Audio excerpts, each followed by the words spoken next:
nous disons que dans le thème est que celui qui est tiré de 1 Corinthiens chapitre 10 verset 1 à 12, plus précisément au verset 12, dans lequel il est dit que celui qui croit être debout prenne garde de ne pas tomber. C'est une interpellation de l'apôtre Paul à l'église de Corinthe, qui est une image aussi de l'église que nous sommes aujourd'hui,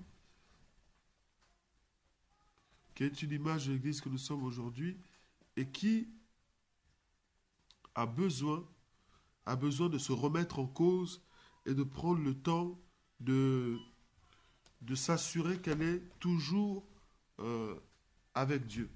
C'est aux Corinthiens que Paul a dit « Pourquoi voulez-vous finir par la chair alors que vous avez commencé par l'esprit ?» Ça veut dire que tout ce qu'il disait était vraiment à propos. C'était de leur faire comprendre que même si vous avez été une église glorieuse et puissante dans laquelle Dieu agit puissamment, vous pouvez mal finir. Le plus important, c'est la fin. Mettez-vous en condition de vous assurer de la fin. Parce que ça serait stupide d'avoir payé le prix, d'être privé de certaines choses, pour quelque chose que tu vas finalement rater à la fin. Amen. Donc, gardons-nous d'aller jusqu'au bout de la course. Et nous avons vu que l'interpellation de Paul se base sur une expérience du peuple d'Israël, à l'époque où ils sont sortis, où ils étaient conduits par Moïse, ils sortaient d'Israël, de l'Égypte plutôt, de la captivité en Égypte, l'esclavage en Égypte, pour aller vers la terre promise. Il y a un moment de leur marche où ils se sont arrêtés, où ils se sont rebellés vis-à-vis de Dieu. Il y a certaines choses qu'ils ont faites qui a fini par les disqualifier. Au lieu de pouvoir entrer dans la terre promise, ils ont dû faire encore un détour de 40 ans dans le désert. Et la Bible dit que tous ceux de cette génération sont morts dans le désert. Aucun n'a vu la terre promise, si ce n'est Josué et Caleb. Aucun de ceux qui étaient sortis de l'Égypte. Parce qu'ils ont fait des choses ils se sont rendus désagréables aux yeux du Seigneur.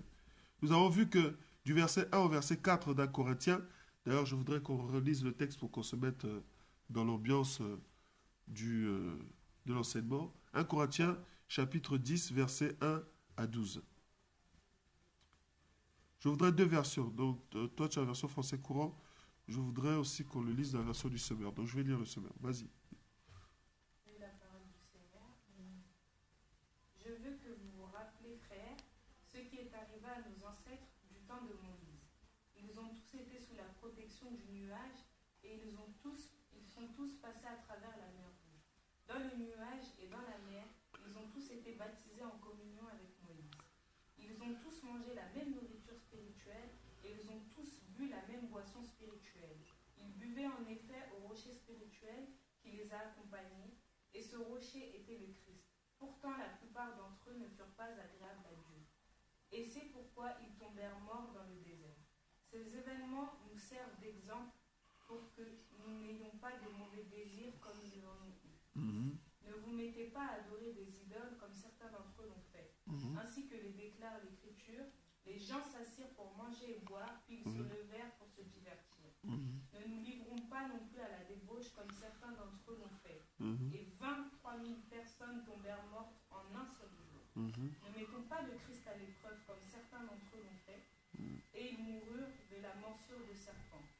Enfin, ne vous plaignez pas comme certains d'entre eux l'ont fait, et ils furent exterminés par l'ange de la mort. Ces malheurs leur arrivèrent pour servir d'exemple à d'autres. Ils ont été mis par écrit pour nous avertir, car nous vivons en un temps proche de la fin. Par conséquent, que celui qui pense être debout prenne garde de ne pas tomber. Amen. Hein? Je vais relire le même texte dans la version du Semeur. Une autre traduction que j'aime beaucoup, parce qu'elle est très précise. En 1 Corinthiens, chapitre 10. Pourquoi je suis à 2 Corinthiens? 1 Corinthiens, chapitre 10. Car il ne faut pas que vous ignoriez ceci, frères. Après leur sortie d'Égypte, nos ancêtres ont tous marché sous la conduite de la nuée et ont tous traversé la mer. Ils ont donc tous, en quelque sorte, été baptisés pour Moïse dans la nuée et dans la mer. Ils ont tous mangé une même nourriture spirituelle. Ils ont tous bu la même boisson spirituelle, car ils buvaient de l'eau jaillit d'un rocher spirituel qui les accompagnait, et ce rocher n'était autre que Christ lui-même. Malgré tout cela, la plupart d'entre eux ne furent pas agréés par Dieu, puisqu'ils périrent dans le désert.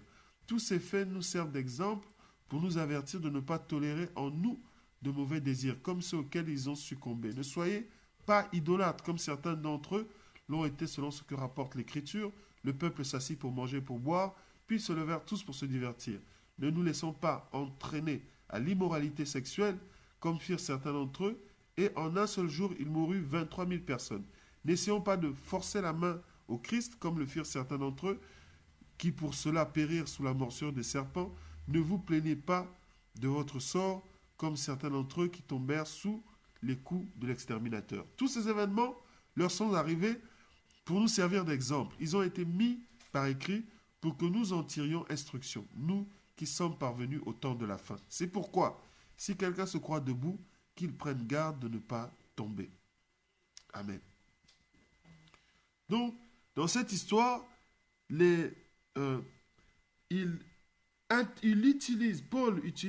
Paul, qui est l'auteur de ce livre, de cette lettre, utilise cette expérience, quand il est Israélite dans le désert avec Dieu et avec Moïse, pour interpeller les Corinthiens. Il leur dit qu'ils ont tous été sujets à la même réalité spirituelle. Ils ont tous été baptisés. Tous ont reçu le Saint-Esprit. Tous ont écouté la parole de Dieu, exactement comme nous, si nous faisons l'analogie avec cette époque. Mais pourtant, le verset 6 nous dit, verset 5 plutôt, malgré tout cela, la plupart d'entre eux ne furent pas agréés par Dieu. L'on pourrait se dire que Dieu nous qualifie lorsque nous pratiquons la vie chrétienne. Lorsque nous faisons ce que tout bon chrétien fait, c'est-à-dire aller à l'église, lire la parole de Dieu, prier, donner une offrande, s'occuper des malheureux.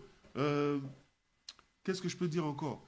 Qui fait le caractère d'un chrétien. Aimer son prochain, se mettre au service de l'autre. Toutes ces choses qui caractérisent l'identité chrétienne, du moins sur le papier, toutes ces choses-là n'ont pas empêché ces gens de pouvoir ne pas être disqualifiés par Dieu. Toutes ces choses que nous pensons qui nous rendent agréables devant Dieu n'ont pas empêché ces gens d'être disqualifiés par Dieu. Souvent, quand tu parles aux gens de la nécessité de servir Dieu, de connaître Dieu, d'avoir une relation plus profonde qui dépasse le fait de la pratique, de l'exercice de la vie chrétienne, certains gens disent oui, mais moi je ne suis pas mauvais, je fais de mal à personne, je vais à l'église de temps en temps, d'ailleurs je parraine une orpheline quelque part, donc voilà, quoi, je n'ai pas de problème. On voit ici que ça ne suffit pas. Que les œuvres sans la foi sont des œuvres vaines, que l'on peut poser des actes qui nous identifient à un groupe, parce qu'aujourd'hui, pour savoir qui est chrétien, personne ne va aller sonner dans le cœur de quelqu'un. Tu mets une grosse croix à ton cou, on va dire tu es chrétien, tu te balades avec une Bible, on va dire tu es chrétien, on te voit rentrer dans une église, on va dire tu es chrétien, mais tu peux bien rentrer dans une église sans être chrétien. Donc ce ne sont pas ces actes que tu poses extérieurs qui déterminent ta chrétienté. D'abord, ce qui a différencié Jésus de tous les religieux de l'époque, c'est ça. C'est qu'il est venu leur dire que ce n'est pas la forme extérieure qui fait, mais c'est ce que vous êtes à l'intérieur de vous. Et c'est ce qui fait que Jésus soit cet homme. Pour moi, c'est ce qui fait que Jésus m'épate autant. C'est qu'il était complètement anti-système religieux. Il était arrivé et en 3 ans, il a démoli tout ce que les gens avaient mis des centaines d'années à construire sur la base de ce que Moïse leur avait dit. En simplifiant, en résumant à la vie de ton homme intérieur, la véritable vie chrétienne, ce qui se passe à l'intérieur de toi. Il traitait même les pharisiens de tombeaux blanchis. Il dit, vous êtes beaux à l'extérieur, mais vous êtes remplis de rapines et de pourriture à l'intérieur. Alléluia. Tu peux dormir même à l'église. Tu peux avoir un forfait illimité à l'église. Tu peux mettre des Bibles partout, jalonner ta maison de Bibles. Tu peux parler en français Louis II ou français, tu peux dire Alléluia à toutes tes phrases et aller puissamment en enfer parce que tu n'auras pas été ce que la Bible décrit comme étant l'identité d'un véritable chrétien. Jésus a dit à des gens qui ont ressuscité des morts, ouvert les yeux à des aveugles, arrière de moi, serviteur de l'iniquité, je ne vous connais pas. Je ne vous ai jamais connu. Il a dit, je ne vous ai jamais connu. Il ne dit pas, je ne vous connais pas. Je ne vous ai jamais connu. Et pourtant, ces gens ont rassemblé des foules. Et pourtant, ces gens ont parlé en son nom. Et pourtant, ces gens ont gagné même de l'argent en son nom. Ces gens ont fait des miracles en son nom. Mais Jésus ne les connaissait pas. Pourquoi? Parce qu'ils avaient l'extérieur de la vie chrétienne, mais ils n'en avaient pas le caractère intérieur. Et tout ce qui importe le Seigneur, c'est ce qui est à l'intérieur. C'est pas ce que tu exprimes à l'extérieur de toi. Et donc, ça nous pose un problème. Ça veut dire que, tel que nous sommes, on est tous en danger. Parce que si on a commencé à se rassurer, bon voilà, j'arrêtais d'aller à l'église, maintenant j'y vais, j'ai un bon quota de fréquentation d'église, ça va. Je peux maintenant m'occuper d'autre chose. Là, la parole nous dit, non, tu dois, toi, déjà, il dit, si tu crois, que ceux qui croient, donc il y a un doute quand même, que ceux qui croient, si tu as la conviction que tu es debout, que tout va bien, prends garde de tomber. Parce que ces gens-là, malgré le fait qu'ils avaient vu les miens, ils ont vu Dieu faire des choses extraordinaires, ils ont été capables de faire des choses qui les ont disqualifiés devant Dieu. Et la preuve dit que aucun d'eux, tous moururent dans le désert. On dit, qu'est-ce qu'ils ont fait? Ils ont eu des mauvais désirs. Et la Bible dit dans la version de Semeur qu'ils ont toléré en eux des mauvais désirs. Ils ont laissé s'exprimer de mauvais désirs. On dit le premier mauvais désir qu'ils ont eu, c'est le désir de l'idolâtrie. C'est-à-dire, on a défini hier que l'idolâtrie, c'est le fait, il y en a plusieurs définitions et sous-définitions, il y en a deux principales. C'est le fait d'attribuer à un homme ou à un objet le caractère de divinité et de lui offrir le culte qui est attaché à la divinité. Attribuer à un objet, à une personne, le caractère de divinité. Ça, c'est l'idolâtrie. Quand il y a des gens qui adorent des fleuves, qui adorent des moutons, qui adorent des femmes, qui adorent des hommes, qui adorent des objets, qui adorent certaines pratiques, alléluia, et qui leur vouent un culte, qui les vénèrent. On appelle cela l'idolâtrie. Il y a aussi l'idolâtrie un peu plus moderne, plus contemporaine, qui celle-là consiste à nous appuyer sur des personnalités et nous les prendre comme modèle. Au lieu d'avoir comme modèle le Seigneur, avoir comme modèle incontestable. Parce que Dieu ne nous interdit pas de nous inspirer d'expériences réussies. Mais ce qu'il ne veut pas, c'est qu'une personne soit incontestable dans ta vie. Quand un homme devient incontestable dans ta vie, ça devient comme une idole. Parce que le jour où il fera quelque chose de mauvais, tu ne seras pas capable de renier ou de rejeter ce qu'il te donne parce que simplement il est incontestable dans ta vie. Et nous avons dit que une idole, c'est offense Dieu directement parce qu'il prend la place de Dieu. Et tout l'Ancien Testament, si vous lisez l'Ancien Testament, vous verrez que Dieu a été extrêmement sévère avec Israël à cause de l'idolâtrie. À chaque fois qu'Israël s'est détourné de l'Éternel pour aller suivre des dieux étrangers, ils ont été frappés de tous les maux et de toutes les plaies qui puissent exister. Pourquoi? Je ne vais pas revenir là-dessus. Si vous voulez revoir l'enseignement, il est sur YouTube. Exode 20, verset 3 et Deutéronome 5, verset 7 à 9, nous dit en substance, « Tu n'auras pas d'autre Dieu devant ma face. » Tu n'auras pas d'autre Dieu devant moi. Tu ne te présenteras pas devant moi en ayant ton cœur qui soit consacré, voué à un autre Dieu.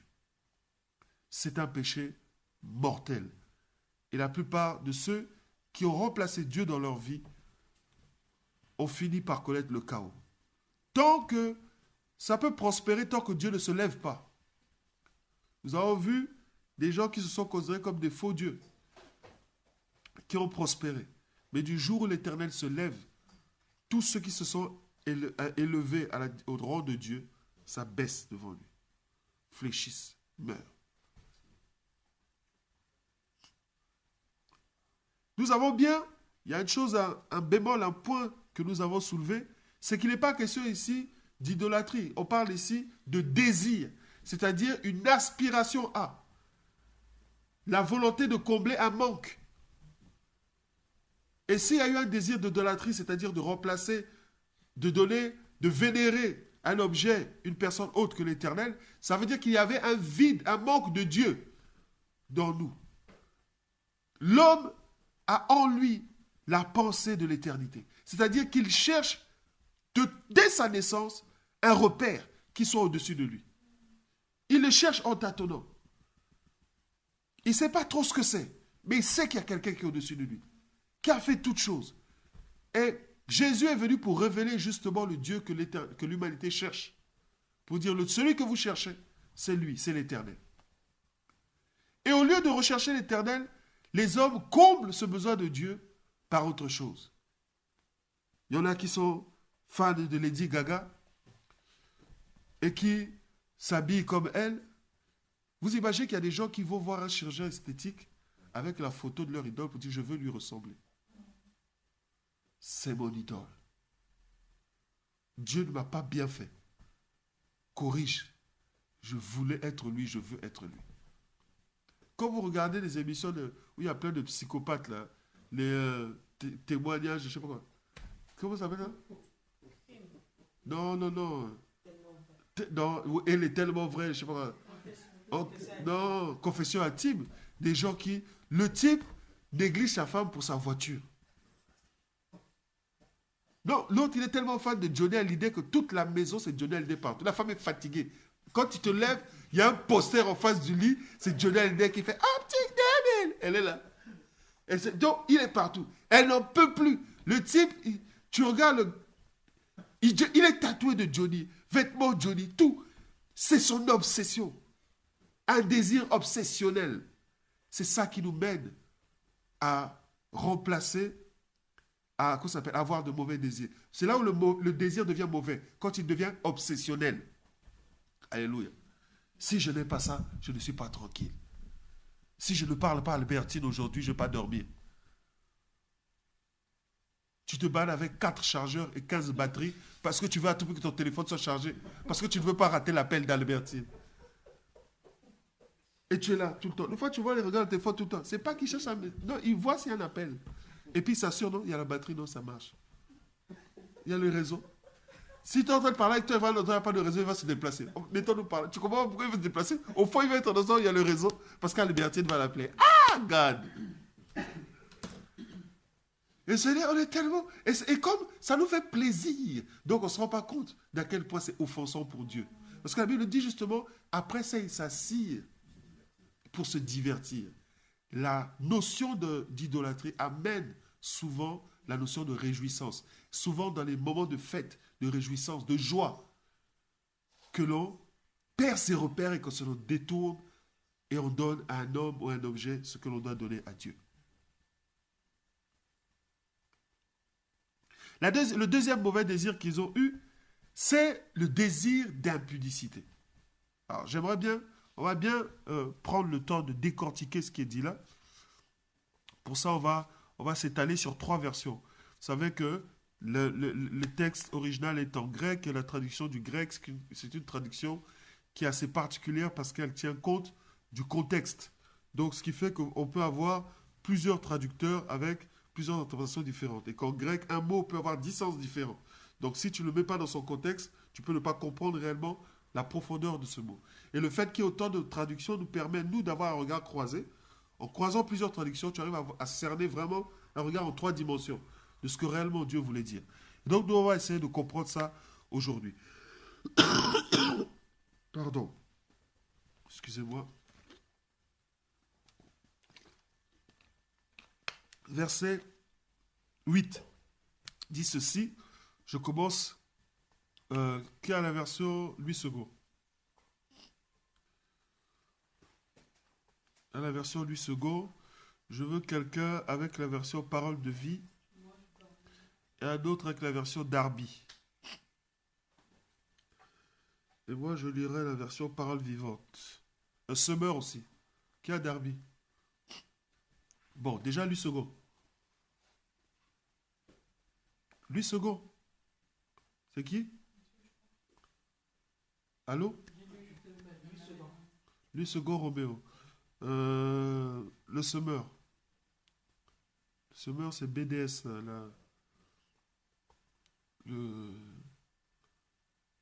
Le semeur. Darby. Darby, ok. Le semeur. Aldélie cherche le semeur. Toi, tu fais parole de vie. Toi, tu as foncé courant. Ok, moi, je ferai parole vivante. C'est bon, tu as trouvé? Tu as, pas le semeur, tu as le semeur, c'est bon? BDS, c'est ça les initiales de la version. Ouh! Tu n'as pas le semeur. Ok, bon, je vais faire les deux. Le semeur et puis parole vivante. Donc, on commence par le second, verset 8. Verset 8. Ne nous livrons point à l'impudicité, comme quelques-uns d'eux s'y livrèrent, de sorte qu'il en tomba 23 000 en un seul jour. Ok. Est-ce qu'il y a, il y a un marqueur là? Non? Il n'y a pas. Ok. Donc, on a lu second nous dit d'un côté livrer, se livrer, et puis de l'autre côté, il dit impudicité. Il caractérise se livrer et impudicité. Notez ça. Ensuite, le semeur. Le semeur, c'est moi. Verset 8. Ne nous laissons pas entraîner à l'immoralité sexuelle. Ce que le second traduit par livrer, il dit se faire entraîner. Et impudicité traduit par immoralité sexuelle. Ça marche? Ok. Parole de vie. N'ayons pas une vie immorale en agissant comme certains d'entre eux l'ont fait. Et Amen, amen, amen. 23 100. Amen, amen. N'ayons pas une vie immorale. Ce qui est traduit par livrer, il dit c'est une vie, c'est-à-dire une existence, le quotidien. Et de l'autre côté, il traduit impudicité par immoralité. D'accord? Ce qui est immoral. Darby. Ne commettons pas non plus la fornication, comme quelques-uns d'eux ont commis la fornication et il en est tombé. Amen. Ne commettons pas, ne faisons pas. C'est en tant qu'action. C'est une action. Et l'autre côté, on nous parle de fornication. Ok? La parole, la version parole vivante dit ne devenons pas la proie de pratiques impures. Ok? Donc, quand je mets livrer, se laisser entraîner, vivre, commettre ou agir, être la proie, à quoi ça vous fait penser? À l'esclavage, à de la captivité. Vous voyez? Le désir qu'ils ont eu les a emmenés à la captivité. C'est le caractère de l'impudicité. Et je vais le caractériser après, je reviens là-dessus. Deuxième partie. On dit, du second nous dit impudicité, immoralité sexuelle, immoralité, débauche, non, fornication, et la parole de vie nous dit pratique impure ou liaison coupable. Pratique impure et liaison coupable. Donc, là, quand on parle d'impudicité, on caractérise ça par tout ce qui est lié au sexe. D'accord?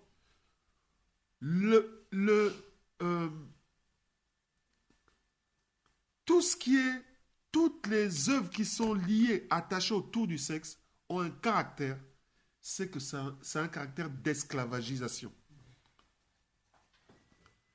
Tout péché, toute œuvre liée au sexe a un caractère de dépendance. Vous avez vu, hein, il y a un type, vous connaissez Tiger Woods, hein?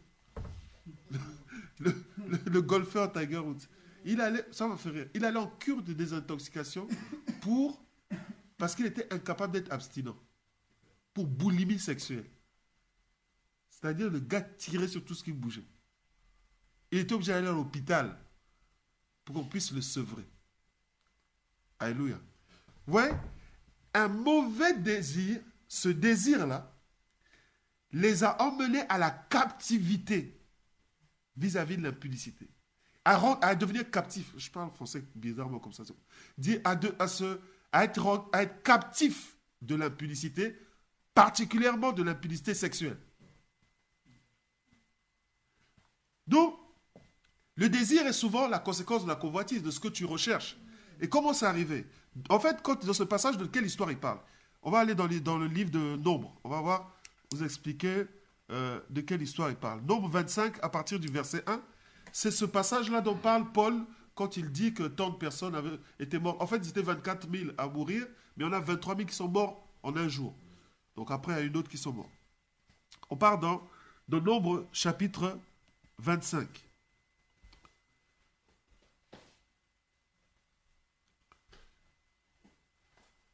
Que quelqu'un me lise le premier verset de Nombre chapitre 25.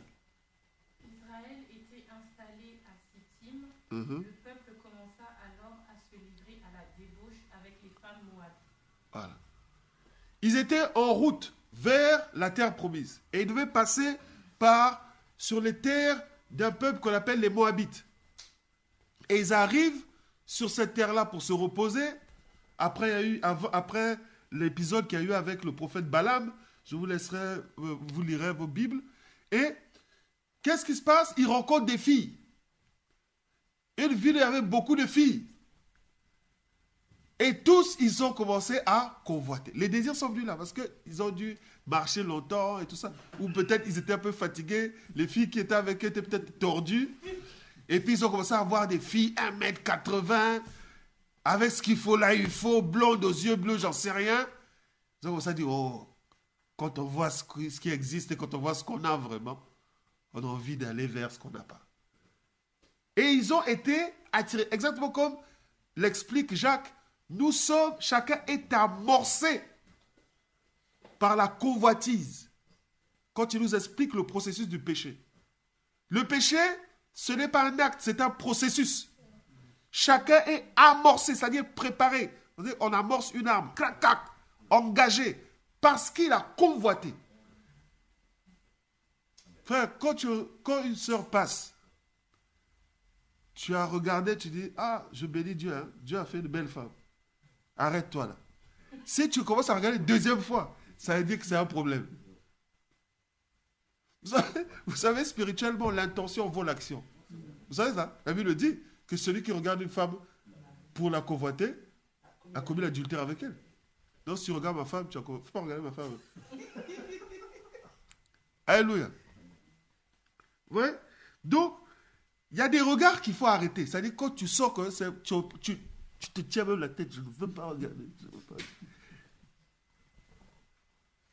Quand tu vois, il y a des fois les églises, quand tu vois quelqu'un... Pourquoi vous riez? Tu vois dans des églises, moi deux fois les gens sont chiens, quoi. C'est-à-dire les gens, ils ont la dalle.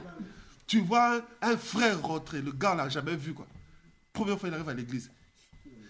Tout est... Et ça, la sœur qui n'était pas au protocole va vouloir travailler au protocole ce jour-là parce qu'elle veut qu'on la voie. Comme les églises sont remplies de personnes qui cherchent le mariage, dès qu'il y a un gars il est un peu frais. On vous fait le doigt. Il n'y a rien, le doigt, il n'y a rien. Information, c'est qu'il y a rien.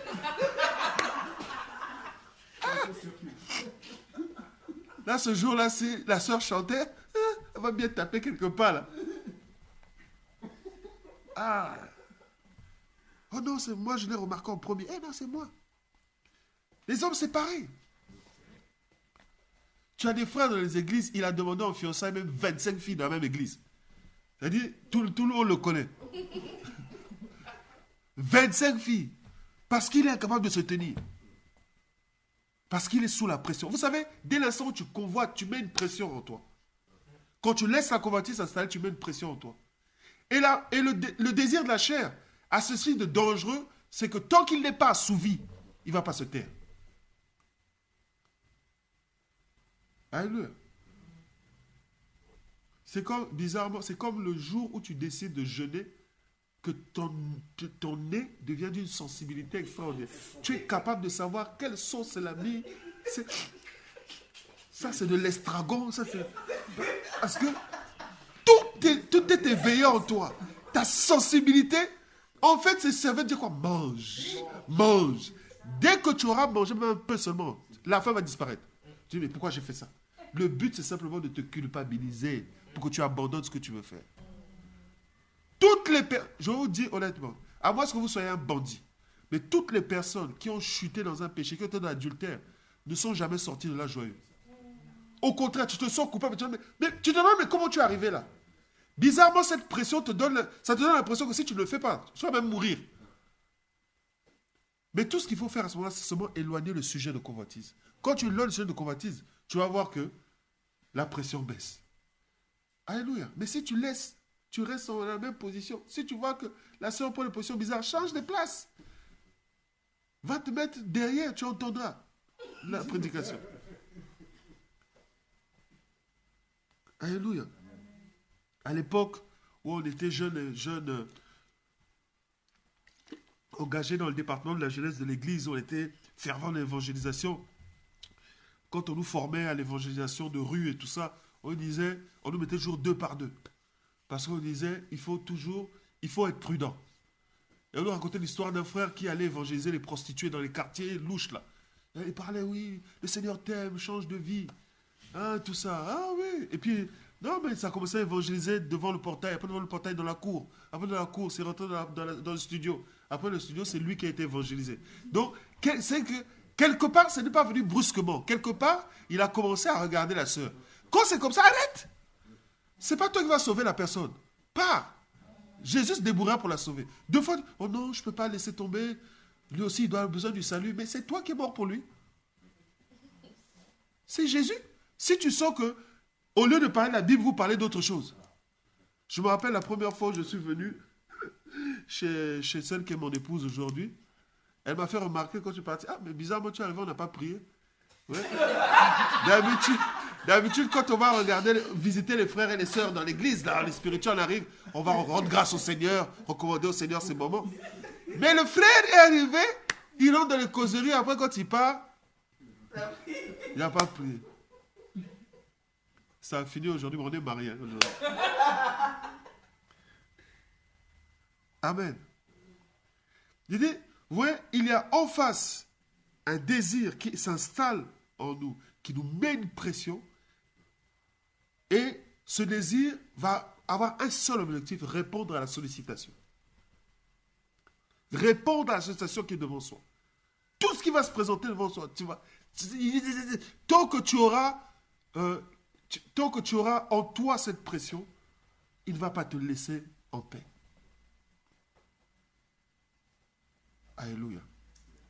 Et c'est ce qui s'est passé avec ces Israélites. Mais on va aller un peu plus loin pour qu'on comprenne vraiment le contexte de ce qui leur est arrivé. Il dit, la ville dans laquelle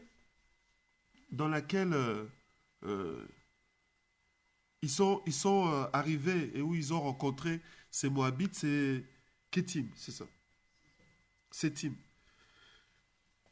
Sétim, ça, dans son sens originel, après plusieurs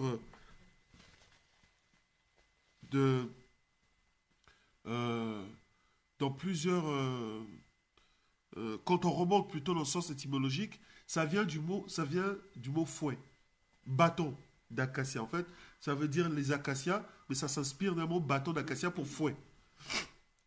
Pour fouet, pour le fait d'être fouetté, comme châtiment. Et vous savez, les filles avec lesquelles ils ont commis l'impudicité, les Moabites, vous savez d'où ils viennent? Quelles sont leurs origines? C'est le peuple qui est né de l'inceste entre Noé et sa fille aînée. Vous savez, moi avant, je ne croyais pas au cas, je n'aimais pas, parce que, tu vois, par esprit humaniste, on n'aimait pas accepter le fait qu'il y a des peuples qui ont un caractère. Mais en fait, c'est vrai. Il y a des peuples qui ont vraiment un caractère particulier. Il y a des peuples qui sont plus impudiques que d'autres. Il y a des peuples qui sont plus violents que d'autres. Il n'y a qu'en Christ, en fait, qu'on est affranchi de ça. C'est quand on est dans le Seigneur qu'on est débarrassé de ça. Mais il y a vraiment des peuples qui ont des caractères précis. Il y a des peuples où, comme disent les gens, ils ont ça dans la main. Ils donnent ça comme ils disent bonjour.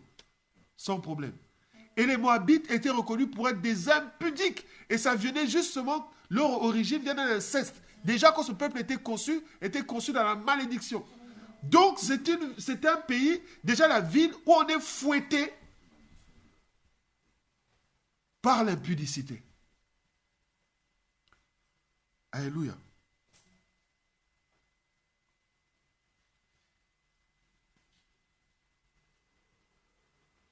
Et vous voyez pourquoi le fouet, parce que le fouet, c'est Dieu qui leur a donné.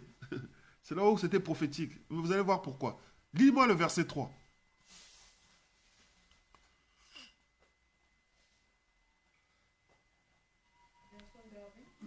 Oui, vas-y, n'importe quel verset.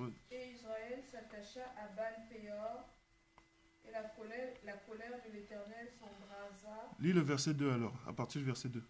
Et elles invitèrent le peuple au sacrifice de leur Dieu, et le peuple mangea et se prosterna devant leur Dieu. Et Israël s'attacha à Baal-Péor, et la colère de l'Éternel s'embrasa contre Israël. Amen. Ouais. Les désirs d'impulser les amenaient où? À l'idolâtrie. À se détourner de Dieu. Et qu'est-ce qu'on a dit? Dieu a fait quoi? La colère. Ouais. Voilà pourquoi le nom de Kétim, de fouet, était prophétique. Parce qu'il annonçait qu'on allait les chicoter. Effectivement, Dieu va les chicoter à cause de cette histoire. Mais, pire encore, qu'est-ce qu'ils ont là où la chose a dépassé les bornes? C'est le verset 6. Lis le verset 6. Et voici un homme des fils d'Israël vint et amena vers ses frères une Madianite, sous les yeux de Moïse et sous les yeux de toute l'assemblée des fils d'Israël, qui pleurait à l'entrée de la tente d'assignation. Et Phiné, fils d'Éléazar... Arrête-toi là. Vous voyez, pendant que Dieu... Parce que dès l'instant où ils ont commencé ça, quand Dieu s'est énervé, il a envoyé une plaie, une épidémie qui les a frappés. Et ils sont allés devant la tente d'assignation, c'est-à-dire le lieu qui était censé être le lieu de rendez-vous avec le Seigneur, pleurer, demander pardon au Seigneur. Et pendant qu'ils sont en train de pleurer, il y en a un qui arrive avec une autre. Ils rentrent. Et là, pire, parce que là, ils étaient allés dans la ville. Parce que si on lit bien, regarde, je lis dans la version du semeur, le peuple commença à se livrer à la débauche avec les filles de Moab, qui les invitèrent au sacrifice à leur Dieu. C'est-à-dire qu'ils allaient vers eux. Mais là, maintenant, au verset 6, il dit quoi? À ce moment, souvent un Israélite qui amena vers ses compatriotes. Dans l'autre version, elle amena dans le camp une Madianite. C'est-à-dire, c'est maintenant sur le terrain. Ce n'est plus à l'extérieur. C'est faire rentrer à l'intérieur. Et là, ça a été terrible. Si vous lisez la suite, c'est là où la mort a commencé à les frapper. Il a été ordonné déjà que lui et la fille, on les a transpercés. Ça a commencé à commencer à dégénérer. Vous voyez la progression? Un désir, une convoitise, t'amorces, ça se devient un désir ardent. Et ce désir-là, tu dis, bon, je veux le consommer. Tu dis, bon, c'est rien. Après, je vais demander pardon à Dieu. Mais quand tu poses ce pied-là, ça va être un engrenage. Parce qu'on l'a dit, dès le départ, l'immoralité sexuelle est un péché qui crée une dépendance, qui lie à l'esclavage. Je vous prends l'exemple de la masturbation. Sortir de la masturbation, c'est difficile. Et il n'y a pas que les hommes. Hein. Souvent, on croit qu'il n'y a que les hommes. Les filles aussi. Dites amen. Oui. Les filles aussi sont sujettes à ça. Et pour sortir de là, c'est difficile. Je vous dis, moi j'ai connu un frère qui arrivait à se masturber plus de 20 fois par jour. Au point il se blessait. Il ne faut pas rire. Il était complètement bloqué, enfermé. Le jour où il en a été délivré, il a tellement été heureux qu'il est venu témoigner publiquement à l'église. Il n'a pas eu honte. Hein. Il a dit vraiment, quand tu as fait ça, oh, les gens font, oh.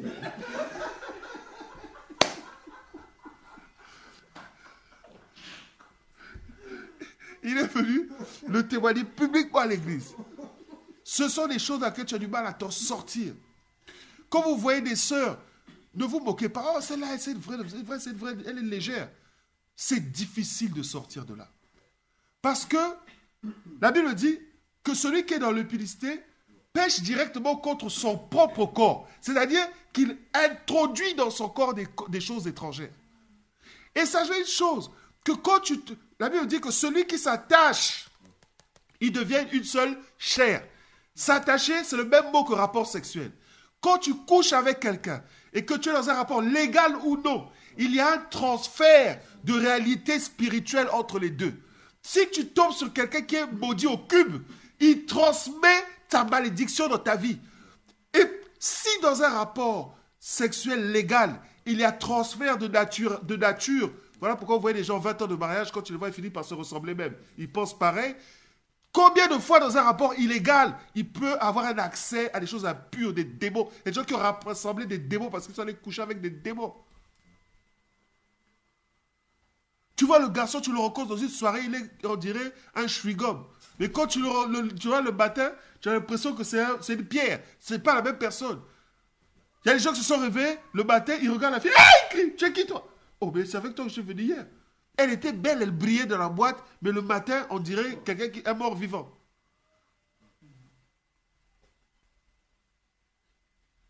Alléluia. Et ces choses affectent directement ton corps. Et viennent tomber dans ton corps. Ça crée des maladies, des incapacités, des liens de dépendance. Des liens de dépendance. Je ne dis pas, quand je dis lien, je ne parle pas de lien de démon. Je parle, ce démon, si tu n'as pas le Seigneur, mais quand tu as le Seigneur, tu as des oppressions qui vont se lever dans ta vie. Et des fois, tu sens que tu as perdu quelque chose, que ça a autorité sur toi. Et la Bible dit que nous sommes esclaves de ce qui a triomphé sur nous. C'est-à-dire que quand tu dis, comme dit Paul, le mal que je ne veux pas faire, je le fais. C'est-à-dire, je n'ai pas envie, enfin, j'ai envie, mais je ne veux pas. Mais pourtant, mes mains partent toutes seules chercher le magazine, chercher le savon ou le lait de toilette. Et après, quand j'ai terminé, je pleure. Il est arrivé à des gens où il a fait le message, il va aller prêcher. Juste avant qu'il aille prêcher. Bam! Il n'a plus le courage. Il arrive, oh pasteur, je ne me sens pas bien. Vaut mieux que tu me remplaces. Oh, mais non, c'est toi qui... Non, vraiment, je ne me sens pas bien. Ou alors, il éteint son téléphone, il ne vient plus à l'église. Il envoie un texto, je ne peux plus venir. Dieu avait mis dans la bouche de cet homme une parole pour guérir des gens, pour toucher des gens. Mais à cause de ça, cette parole n'est pas arrivée. Il y a des ministères qui ont été détruits à cause de l'immoralité sexuelle. Comme vous voyez, vous croyez que, à part le fait qu'il y ait des occultistes qui fassent ça, il y a des gens aussi qui le font et qui le regrettent. Quand quelqu'un prend le risque de coucher avec quelqu'un dans l'église, un pasteur ou je ne sais pas, qui prend le risque de coucher avec quelqu'un dans l'église, il sait que c'est un danger. Alléluia. Il sait qu'il met en péril l'église. Mais quand quelqu'un arrive à prendre un tel risque, quand quelqu'un est capable de prendre un tel risque, c'est qu'il est sous une pression insupportable. Alléluia. Mais ça, c'est arrivé, on arrive à ce niveau-là. Pourquoi? Parce qu'on a laissé, on a toléré des mauvais désirs. La Bible est claire, bien-aimés. Personne ne peut subir une tentation dont il ne peut s'en sortir. La Bible dit, avec la tentation, Dieu préparera le moyen de s'en sortir. Si tu arrives à une tentation qui est surhumaine, qui te domine, ça veut dire que tu as tellement toléré qu'il n'y a plus rien en toi qui travaille en ta faveur, mais tout au contraire travaille contre toi. C'est pour ça que Paul dit, ces choses sont arrivées afin que vous ne tolériez pas ce mauvais désir. Alléluia. Qui étaient les Moabites? Pour comprendre à quelle réalité ils étaient confrontés. Nous avons dit qu'ils étaient nés de l'inceste entre Lot et sa fille, Noé plutôt, et sa fille aînée. Ouais, dans Genèse 19, versets 31 à 37. Les Moabites étaient des gens c'était des polythéistes, c'est-à-dire qu'ils croyaient en plusieurs dieux. Et notamment, ils avaient un dieu qui s'appelait Baal-Péor, qui lui a été le dieu qu'ils ont adoré. Ils ont même un autre dieu qui était pour eux un dieu national, Kémosh. On les appelle même dans la Bible le peuple de Kémosh. Donc c'était des gens qui adoraient plusieurs dieux. Et le fait de rentrer en contact par la voie c'est l'accès le plus facile pour mettre en connexion deux personnes, deux âmes, c'est le rapport sexuel. Ils ont été en contact avec leur divinité. Et la preuve, c'est qu'ils sont allés les adorer. Alléluia. C'est sous l'influence des femmes moabites que Salomon a construit un temple à Kémosh. Vous voyez? L'impudicité sexuelle, c'est le péché qui détruit des vocations. C'est vraiment, je commence et bam, en plein chemin. Vous avez connu un homme qu'on appelle, puisqu'il est toujours vivant, je pense. Comment il s'appelle? Jimmy Swaggart. C'était un évangéliste puissant. Parmi les premiers téléévangélistes qui bouleversaient les États-Unis. Vous voyez comment cet homme, le ministère de cet homme s'est éteint. Il s'est fait piéger par une prostituée. Et on a filmé, et on a passé ça au journal. Aujourd'hui, son église existe toujours. Ses enfants ont repris le ministère. Mais Jimmy Swaggart, aujourd'hui, c'est fini. Une vocation qui s'éteint, comme ça. Quand quelqu'un un jour, tu as une sœur qui te séduit, tu sais qu'elle te séduit, mais tu dis encore, viens, passe à la maison, on va prier. Pourquoi? Elle passe à la maison au moment où tu sais que ta femme n'est pas là. Et tu donnes le bâton pour te faire battre. Et c'est la même après qui finit par tomber enceinte, qui va finir par dire, oh oui, voilà, je vais témoigner. Vraiment, Dieu me pardonne, j'ai péché. Voilà, je suis enceinte du pasteur. Ah, l'église boum. Vocation éteinte. Mais on est tellement préparé à ce que le diable arrive avec des machettes. On est là. On attend. Alors que lui, il vient dans la subtilité. C'est un serpent. Il s'immisce dans la séduction. Tu dis, regarde, là, ce beau gosse là, tu le vois? Je vois qu'on est habillé. Oh là là, tu as vu sa voiture? Il va faire ta vie. Et toi, tu dis oui. Tu oublies. Après un jour, tu arrives à l'église, ton œil est comme ça. Qu'est-ce qui s'est passé? Non. La Bible dit qu'il faut être patient. J'exerce la patience. Alléluia. Et c'est Miss. C'est ceux qui vont se dire. Moi, il y a une sœur. Vous voyez comment les gens sont dangereux. Il y a une sœur que j'ai baptisée. Et qui venait faire des cours de préparation au baptême chez moi. Qui habitait pas loin. Et cette sœur allait raconter que quand elle venait faire des cours de baptême, moi je la tripotais. Et vous voyez comment le diable est dangereux. C'est que c'est pas moi quand je veux dire, on allait dire à ma femme. Vous voyez? Si ma femme ne me connaissait pas, ce jour-là, j'aurais pris des coups. Hein, chérie? J'allais dormir dehors. Elle dit. Mais comme elle savait, elle connaît son gars, elle dit non. Le gars est trop high, il ne peut pas rentrer là-dedans. Et jusqu'aujourd'hui, cette fille-là, elle a raconté ça à des gens. Donc, si quelqu'un te raconte un jour, oh, mais c'est pas ça là, c'est pas lui qui tripotait les filles, ne t'étonne pas. Peut-être ça peut arriver à tes oreilles. Vous voyez? Ce genre de choses-là, il te fait languir par là. C'est doux, c'est beau. Et quand tu rentres dedans, après, il fait de toi ce qu'il veut. Fais de toi ce qu'il veut. Parce que tu imagines, ta réputation dépend de la loyauté d'une personne qui est capable de coucher avec toi alors que tu es marié.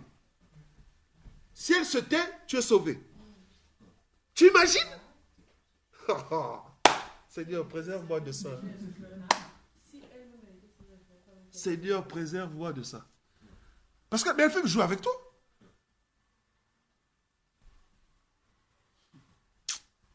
Vous voyez des personnes qui, sur Internet, vos histoires, là, chat, je chatte, j'ai mythique, oui, montre-moi un peu.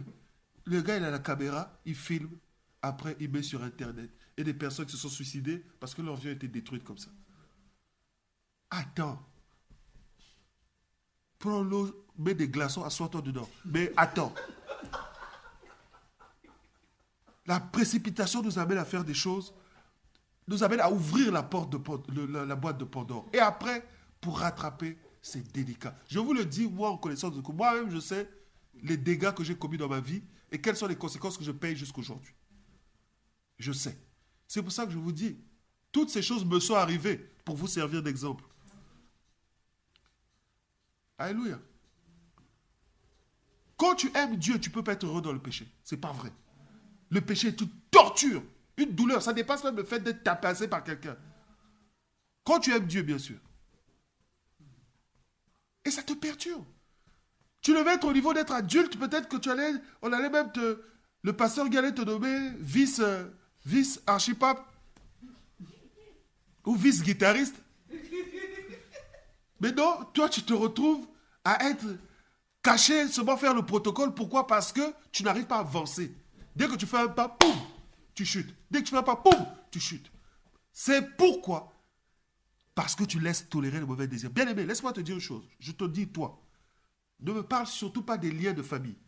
Ne me parle surtout pas du diable. Ne me parle surtout pas des démons. Ok? C'est ta responsabilité. Il est dit ici, ils ont laissé tolérer, ils ont toléré des mauvais désirs. Ça veut dire qu'ils ont laissé prospérer. Il faut laisser le diable là où il est, son cas est réglé. Et on vous le répète ici tous les jours, on vous le dira jusqu'à la fin des temps. Si le diable a été vaincu à la croix, le diable n'est pas ton problème. Ton problème, c'est toi, c'est ta chair. Il faut arrêter là. Je chasse, je lis, je brise, esprit de... Vous avez donné des noms à tous les esprits, esprit de plafond, esprit de ceci. Laissez-les tranquilles. Les cafards, vous les tuez pour rien. Laissez-les vivre. C'est toi. Dis non. Si le jour, quand tu dis non, tu crées une séparation entre la tentation et toi. Mais dès l'instant, tu commences à tergiverser. Peut-être que c'est fini. Quand le gars qui vient te voir, 19h30, il a 40 ans chez lui, il n'a pas de maison. 20h, il est chez toi. Vous regardez les experts, le journal. On va regarder le journal. Après, tu lui fais à manger. Oh, c'est un copain. Quel copain? Quand j'envoie ça chez vous, vous allez voir. Je vais venir moi-même vous les faire sortir par la peau du genou. Préservez-vous. Préservez-vous. Alléluia. Préservons-nous. Personne n'est à l'abri de ces choses. Ça commence par des conversations Facebook. D'abord, vous parlez de l'évangile. Après l'évangile, vous commencez à parler d'autre chose. Après, vous commencez à parler d'autre chose. Et de plus en plus d'autres choses. Et tu commences à prendre de plus en plus plaisir à ça. Et depuis, c'est parti. Quand tu vois où tu es arrivé, tu te demandes, mais comment tu as fait pour arriver de là à là? Trop tard, c'est arrivé. Il y a des gens comme ça, ils arrivent dans ta vie. Dès qu'il t'a touché, c'est terminé. Il disparaît.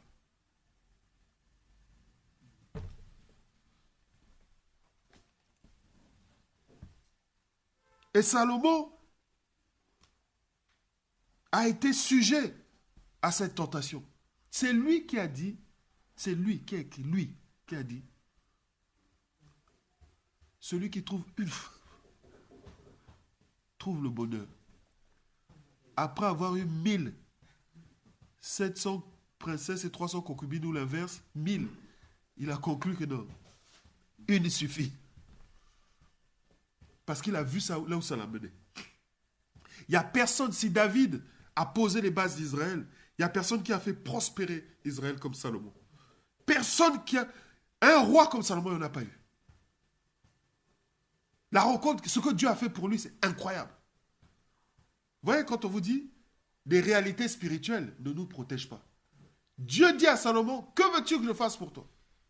Il lui dit, Seigneur, donne-moi l'intelligence et la sagesse pour gérer ton peuple. Il dit, ok, je te donne ça. Parce que tu ne m'as pas demandé ni de l'or, ni de l'argent, ni la mort de tes ennemis. En plus de sagesse et d'intelligence, je te donne ceci. Je te donne des richesses. Donc, Salomon c'était un prophète, un scientifique, prestigieux, reconnu, un homme d'une sagesse exceptionnelle. Les rois de la terre venaient jusqu'à Jérusalem pour entendre seulement Salomon parler. Salomon a étudié, il a fait des traités de philosophie, de biologie, de sciences. Il était un homme intelligent. Il a fait prospérer économiquement Israël. Culturellement, Israël. Celui qui a fait installer Israël en tant que nation, en tant que pays, c'est Salomon. Alléluia. Mais regardez comment il a fini. Et Dieu va lui dire, à cause de toi, il y aura séparation entre le royaume d'Israël. Je ne retire pas le trône à un descendant de David parce que j'avais une promesse avec David. C'est tout ce qui vous sauve. Mais après, tes descendants, c'est terminé. Et le trône leur a été retiré. Le royaume a été séparé. C'est ce qu'on appelle le schisme. C'est arrivé à cause de Salomon. Salomon a fait rentrer, alors que Salomon, c'est Dieu a dit à David, tu ne construiras pas le temple. C'est ton fils Salomon qui le construira.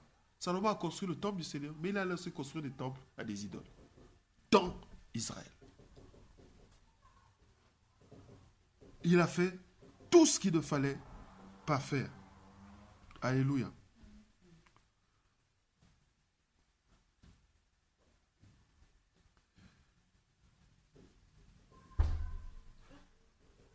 Il y a une dame dans la Bible qui s'appelle Ruth. Vous connaissez l'histoire de Ruth? Et on va terminer par là. Bon, je dis toujours ça et puis après je prolonge, mais bon. On va terminer par là. Ruth était une Moabite. Ruth était avec sa belle-mère. Son mari est mort. C'est ça? Et sa belle-mère lui a dit, après qu'elle a appris que il n'y avait plus de famine en Israël, que tout allait bien, elle voulait rentrer chez elle. Elle leur a dit, bon, écoute, les enfants, vous pouvez rentrer.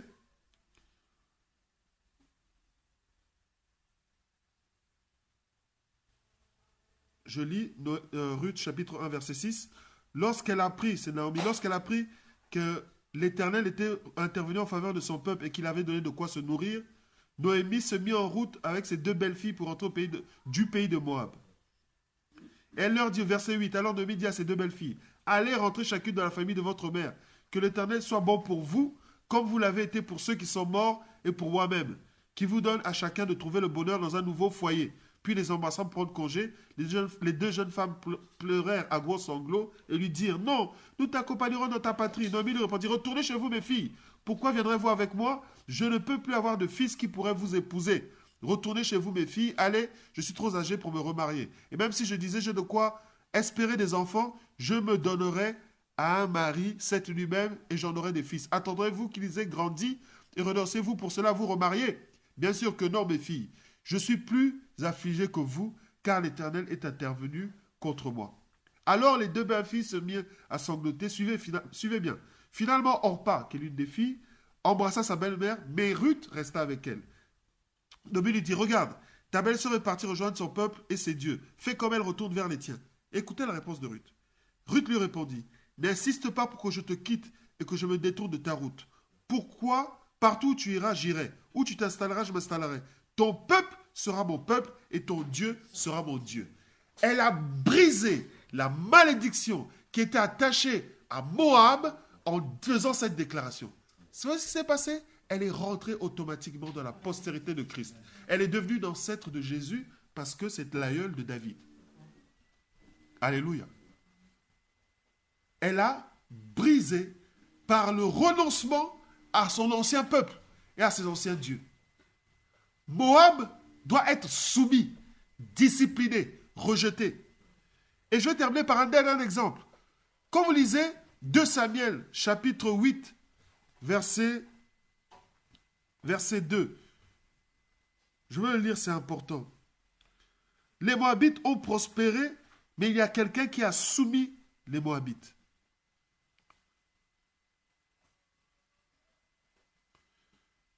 Deux Samuel, j'ai dit 2 Samuel quoi? Chapitre 8. Verset 2. Il y a quelqu'un qui, à partir du verset 1, il y a quelqu'un qui a soumis les Moabites. Par la suite, David vainquit les Philistins et les humilia. Il leur arracha leur capitale. Il bâtit aussi les Moabites. Il fit coucher les prisonniers par terre et les mesura au cordeau. Il fit mettre à mort 2 longueurs de cordeau d'homme et sur 3 et accorda la vie sauf aux autres. Ainsi les Moabites furent assujettis à David et lui payèrent un tribut. Les Moabites doivent être assujettis, dominés, maîtrisés. Pas de collaboration. Une séparation doit être faite. Alléluia. Si ce n'est pas fait, c'est la mort. Il dit en un seul jour, 23 000 moururent. En un seul jour, 23 000 moururent. Et ça s'est arrêté à cause de l'intervention de Phiné. Vous lisez ça dans le psaume 106, de verset 30 à 32. Vous verrez que Phiné a intervenu en faveur d'Israël. Et Dieu a écouté la prière et il a arrêté la plaie. Amen. Est-ce que ça a parlé à quelqu'un? Quelqu'un s'est senti interpellé?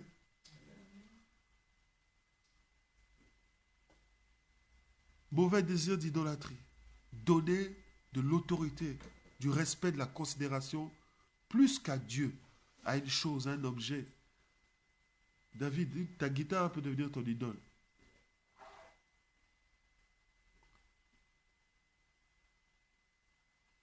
Chérie, il ne faut pas que tu sois une idole pour moi. Je t'aime, il ne faut pas que tu sois une idole. Je veux vivre.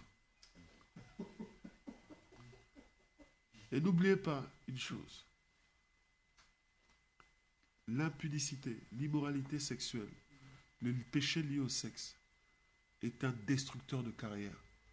C'est un destructeur de vie. C'est un esclavage. Ça nous met en situation d'esclavage.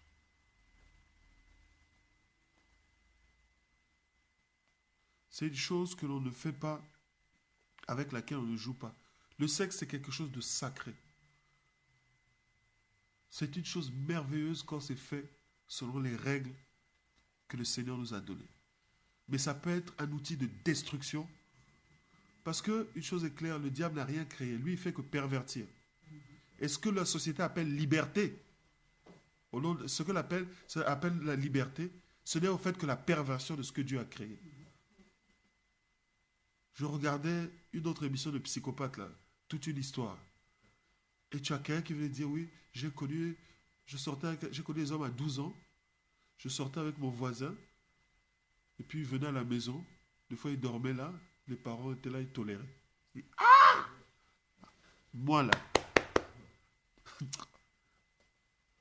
ma fille vient à la maison, 12 ans, dans sa chambre, elle vient, son copain, ils dorment là, ils font leur histoire là. Le petit déjeuner, le bâton se croise dans le couloir. Vous allez entendre ce mot BFM TV, un pasteur, assassinat, un adolescent dans sa maison. Ah, c'est intolérable.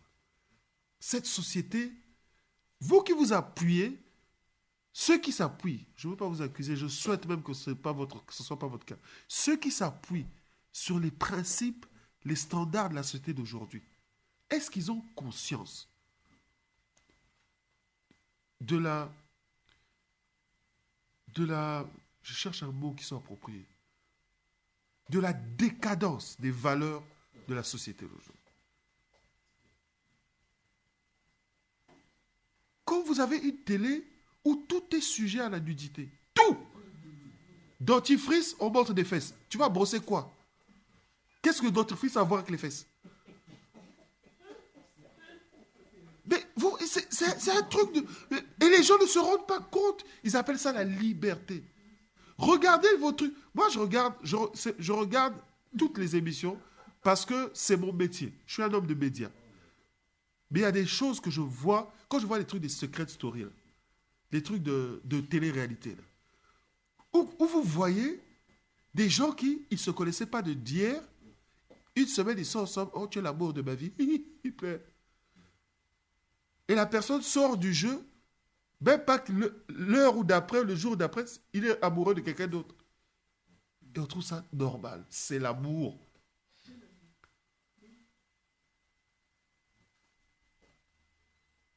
Bon, il y a d'autres choses dont je n'ai pas envie de parler, c'est public, je ne suis pas là en prison.